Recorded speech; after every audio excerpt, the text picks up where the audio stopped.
Permesso? Prego, senza problemi. Il tappeto rosso si è fatto sempre più lungo, l'entusiasmo e le stelle puntando verso il derby. Amici di Lo Calcio Plus, un saluto da Salvo Geraci. Benvenuti al Vincenzo Collura di Porto Empedocle in diretta. Empedoclina Aspra, ottava giornata di prima categoria siciliana, girone B.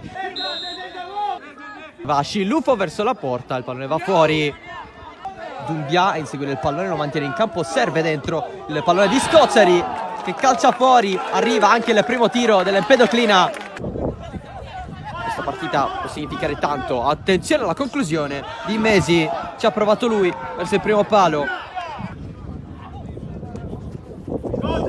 L'attacco di Vitrano in fascia per Immesi, su di lui Dumbia. Immesi la gira in mezzo, Sciluffo manca l'appoggio e poi anche Barbera era andato in mezzo all'area, non la prende neanche lui. Grande occasione per l'Aspra. Palo d'amico, il cross in mezzo, stacca Barbera di testa, alto Vitrano a intervenire. Marnalo a vuoto, il tacco di Immesi in area per Vitrano. Vitrano pronto a colpire il secondo palo, non trova la porta, che c'è anche vento oltre alla pioggia. Riccobono va col sinistro che gira, la gran rete di Riccobono, il vantaggio dell'Empedoclina. Golasso di Riccobono su calcio di punizione che sblocca la gara alla mezz'ora a sorpresa. Pallone aperto da Marguglio verso Vitrano che attende giù, l'uomo più pericoloso dell'Aspra.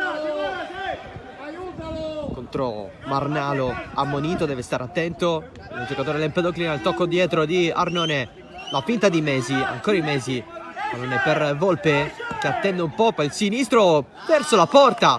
Marguglio o Immesi, solita barriera per l'Empedoclina, punizione battuta, respinta da Pollara in due tempi. Arriva Arnone, lato corto dell'area, pallone dentro, Barbera colpisce male. C'è stato anche l'intervento di Scaletta, calcio di rigore per l'Aspra. Barbera a terra, l'intervento di Scaletta ammonito da Melodia. Vitrano contro Pollara. Vitrano 1-1 Aspra, spiazza Pollara e il pareggio della squadra di Corretti. Arriva quindi il gol numero 7 nelle ultime 4 partite. Arnone, l'appoggio di prima di Vitrano, ancora Immesi che intanto è salito, sfida l'avversario, ancora Immesi, entra nel cross in mezzo, leva Granone, dall'altro lato c'è Sciluffo, doppio tocco con Dumbia, adesso Sciluffo il sinistro su Pollara. Volpe la fa passare in avanti, Vitrano calcia col destro, Vitrano si tuffa Pollara, va Volpe, sinistro in mezzo, stacca Palazzo, dritto ancora sul primo palo, cross in mezzo, il tacco tentato da Calabria, da bordo campo è espulso un membro dello staff dell'Empedoclina. Ancora Riccobono a dialogo con Melodia, il secondo espulso è stato proprio lui. La squadra di Portelli dovrà soffrire ancora di più con un uomo in meno. Palo d'amico si allarga, la lascia a Sciluffo.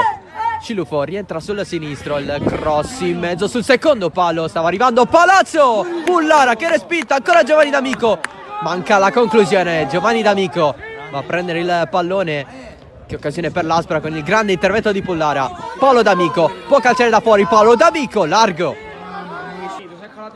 tocca in avanti, punizione conquistata da Giovanni D'Amico da Astuzia. Punizione Aspra con il destro, passo di Vitrano e trova l'angolo, sempre lui, Antonino Vitrano. Rimonta ottenuta lottando per tutto il secondo tempo. C'è un'altra doppietta per Vitrano che non si ferma mai, c'è il triplice fischio di Melodia. L'Aspra vince la partita soffertissima, Porto Empedocle 2-1 sull'Empedoclina.